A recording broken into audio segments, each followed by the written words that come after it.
Hello, comrades. Greetings and salutations. Hope this finds you well. So I came across this article at Left Voice. I think it's leftvoice.org. Anyways, I'll link the article down below. Definitely check out this website. They have a lot of good news and analysis and coverage, again, from a leftist perspective. And this article in particular is detailing how this anti-fascist activist, Dan Baker, sentenced to 3 years in prison for posts that he made online. The posts were simply calling for, the community, people in general, to come out. And this was for when Biden was being inaugurated. I believe it was calling for at the Florida state capitol, something like that, for people to come out and make sure there wasn't a repeat of what happened on January 6th. Again, Biden was being inaugurated as president January 20th. And so this anti-fascist activist, Dan Baker, again, this was in Florida, was just calling people to, come out and make sure what happened on January 6th didn't happen again. And he wasn't calling for any type of direct threats of violence towards any group or anything like that. It was just saying, come out and, protect each other, make sure we don't have another debacle, another, riot or insurrection attempt like we had on January 6th. And simply for doing that, for his posts online, and I think he made a flyer as well, he's been sentenced to 3 years in prison. Obviously it shouldn't have happened, and it's pretty, disgusting, but not frankly, surprising, that, somebody who is an fascist activist and organized would be treated like this by, the, white supremacist, settler colonial regime in the United States. Not surprising that, he's getting that treatment, but I think it also should serve as a warning. Be careful what, you put out there on social media, or you could end up, locked in prison like Dan Baker is right now for 3 years, unfortunately. So there you go. For online posts and flyers, there's Dan Baker. Tuesday last week, Tallahassee anti-fascist activist Dan Baker was sentenced to 3 years in federal prison. According to the FBI, Baker had posted threats of violence and kidnapping online into the run-up to January 20, the date of Joe Biden's inauguration, in light of the January 6th storming the Capitol by fervent Stop the Steal Trump supporters, many of whom are facing criminal charges. It's seeming tempting to dismiss Baker's arrest as a mere image of that violence, and indeed much analysis has fallen in this lazy parallelism. A quick glance at the details of this case, though, shows that his crimes are wildly dissimilar to those of January 6 rioters. Further, the vastly disparate response to these respective cases on the part of the police, 100% intelligence services, and the justice system betrays systemic bias against those whose ideas run contrary to the power of the state. Baker, 34, is a yoga instructor, EMT in training, and an active anti-fascist organizer in the Tallahassee area who's involved in last year's Black Lives Matter protests in Tallahassee and has previously focused on bringing attention to homelessness among veterans. A vet himself, Baker went AWOL from the Army before his first deployment and later traveled to Syria on his own to join the People's Defense Units, a Kurdish military militia resisting ISIS in Syria. The last fact was brought up repeatedly by the prosecution to paint Baker as a dangerous, trigger-happy extremist rather than the person his friends know, a man who's trying to protect his neighbors, who's joy to be around, and the kind of person we need more of. So what are the crimes that earned Baker 3 years in the clink? A series of Facebook posts and a flyer called Call to Arms. Okay, let's check it out. Let's see, did that share that? It sure did. It sure did. Okay. Wait. Is the poster on here? I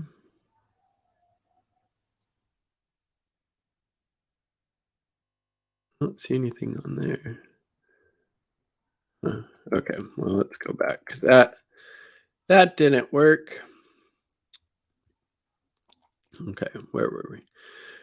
Baker is calling on people to show up at the Florida State House on January 20th, the day of Biden's inauguration, to preclude any event similar to the ones witnessed just a week earlier on January 6th. The flyer, that's 2 weeks prior, right? The flyer implores Tallahassee residents to help protect your community from terrorists and protect Capitol residents and civilians from the armed racist mobs.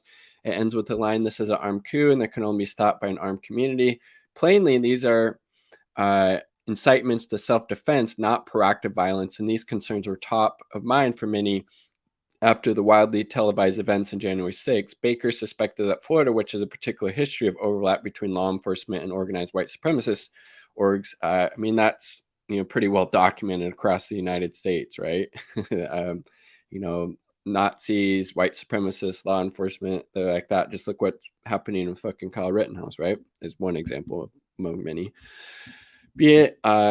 Might be in for similar events. On January 20th, the closest Baker comes to inciting violence is recommendation to encircle terrorists who attack the Capitol, surround them, and trap them inside.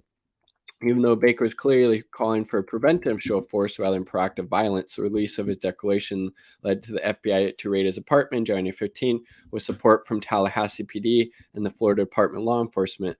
It seems odd that this huge task force would need to bring in Baker, a man described by his landlord as very well read, well spoken, quiet, and well behaved, and who owned a single handgun and rifle. Meanwhile, in the case of January 6th, the impressive joint powers of America's intelligence agencies and the martial might of DC's various police forces were not summoned until rioters are already stealing paperweights from the congressional chambers. Again, yes, the juxtaposition, the contradictions here run very deep and are rather apparent, right?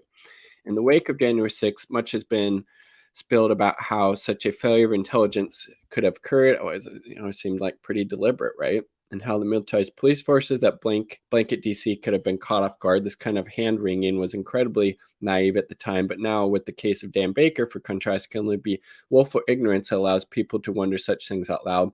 While it's important to criticize the willful ignorance of cable TV talking heads, it's even more imperative to challenge the narratives provided by the state to justify and normalize the dissonance.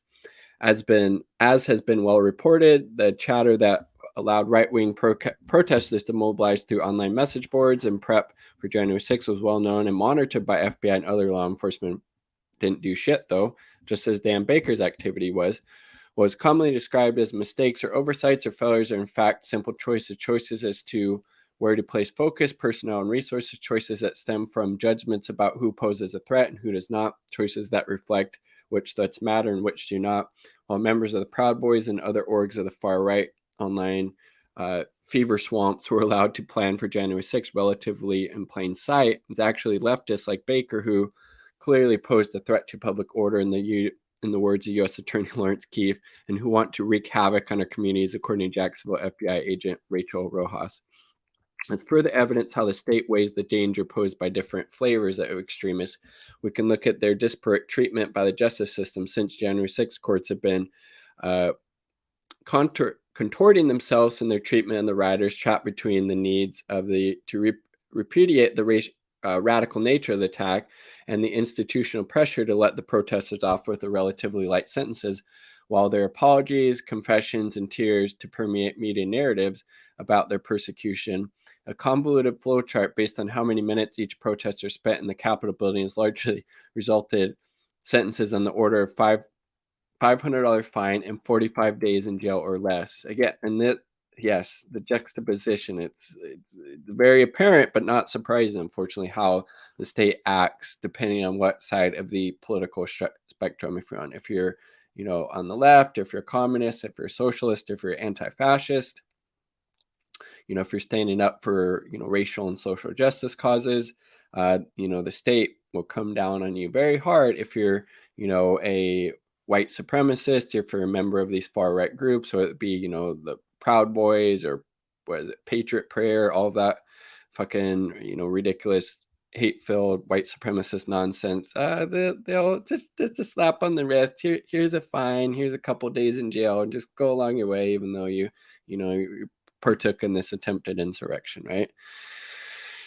Baker, on the other hand, will spend 34 months in prison and a further 3 years under probationary supervision, all this for alleged incitements to violence that never materialized either by him or others at his behest. Besides representing a chilling and flagrant violation of his rights to free expression, this clearly demonstrates his fundamental priorities of the institutions of justice. They believe the state has more to fear from one man advocating for working class self-defense than from a far-right MAGA militia that stormed the U.S. Capitol in an attempt to disrupt the certification of presidential election. In addition to demanding his freedom on the grounds of this constitutional impropriety of his sentence, a revolutionary consciousness demands that we challenge the state narrative that people like Baker represent an inverted extremist threat to the resurgent American right wing. We know I've seen that the state and its armed agents will not resist the right wing when indeed, again, because there's an overlap. They want the same things more or less. When indeed this is even a meaningful distinction to make. Instead, it is incumbent on working people to take up their own self-defense, as Baker called for, and is incumbent on all of us to speak out against the injustice of his sentence. BC Dorrell. I'll link this down below. So again, not super surprising, the juxtaposition of how the insurrectionists, the January 6th insurrectionists, have been treated by the justice system, as opposed to this anti-fascist organizer and activist Dan Baker's being treated from the state for, again, what he was calling for is just self-defense, protect the Capitol, protect the people there, protect the community, while these right-wing fascist, racist, etc., storm, the Capitol and partook in that insurrection attempt. But slap on the wrist, if that, and he's getting up to 3 years in fucking prison. Ridiculous, but not surprising, unfortunately. Like the video if you like the damn video. Subscribe for more content. All part of the people. Quick shout out to the 2 Uber comrades supporting my channel and this content. Patreon, my partner, and Independent Left News. Definitely check out Independent.